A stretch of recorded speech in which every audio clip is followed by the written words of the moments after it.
Selamat pagi, kami dari SMA Negeri 3 Gabungan SMK Bisa. Warahmatullahi wabarakatuh. Di sini saya akan menjelaskan contoh-contoh software input dan output.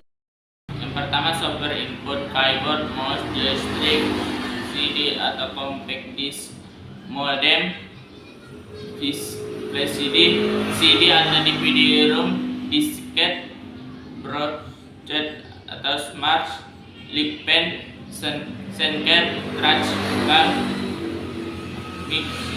microphone, webcam. Output: monitor, handphone, printer, plotter, proyektor, hardware, plotter, 12 panel display, soundcard, speaker, VGA. Saya akan menjelaskan tentang evolusi perkembangan perangkat lunak software.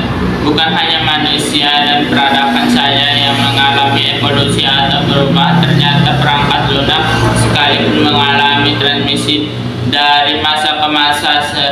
Sejalan dengan perkembangan industri dan teknologi, perangkat lunak juga mengalami transformasi.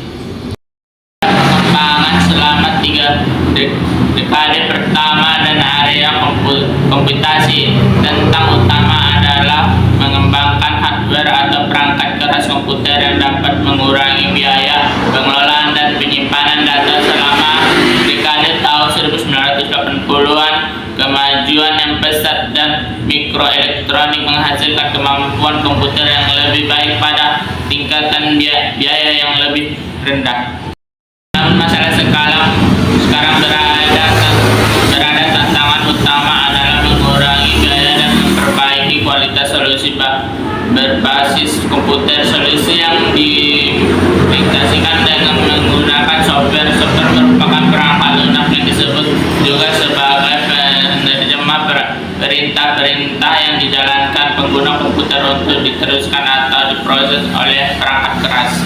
Bagaimana perkembangan software dari masa ke masa? Bagian perkembangan software di era masa kini berikut ulasannya. Yang pertama, era Konnis. Batch orientation, suatu orientasi di mana proses dilakukan setelah data dikumpul dalam satu waktu tertentu, atau dilakukan limited distribusi, suatu penyebaran software yang terbatas pada perusahaan tertentu. 2. Customer software, software yang dikembangkan berdasarkan kebutuhan dari perusahaan tertentu.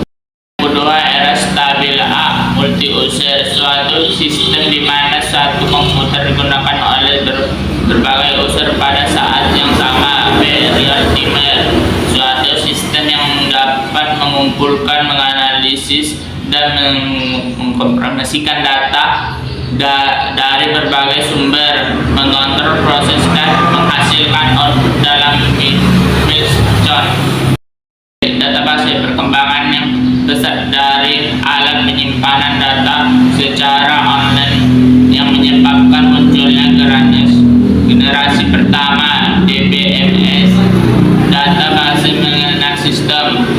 B, product software, software yang dikembangkan untuk dijual kepada masyarakat luas.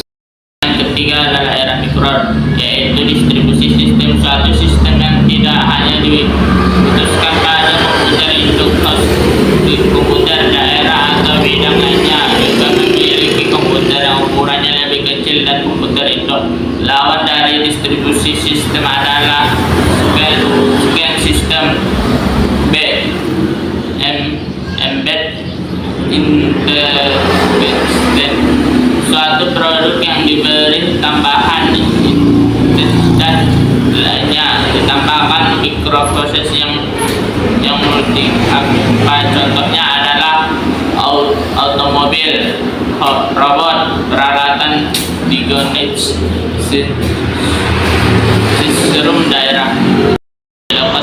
Hardware, harga hardware yang semakin rendah ini dimungkinkan karena munculnya proses komputer. D, customers inverse, adanya perkembangan komputer yang murah menyebabkan banyaknya software yang dikembangkan. Software ini memberikan dampak yang besar terhadap masyarakat.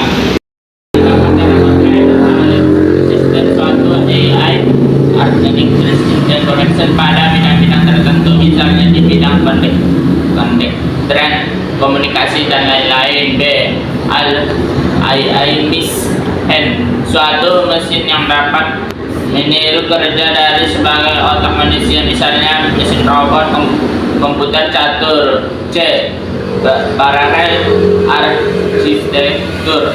Arsitektur komputer yang memungkinkan proses kerja adalah paralel, yang dimungkinkan adanya prosesor berbeda dalam suatu komputer. Ini saya telah memberikan contoh-contoh software, input, output, dan penjelasannya. Sekian, terima kasih. Wassalamualaikum warahmatullahi wabarakatuh.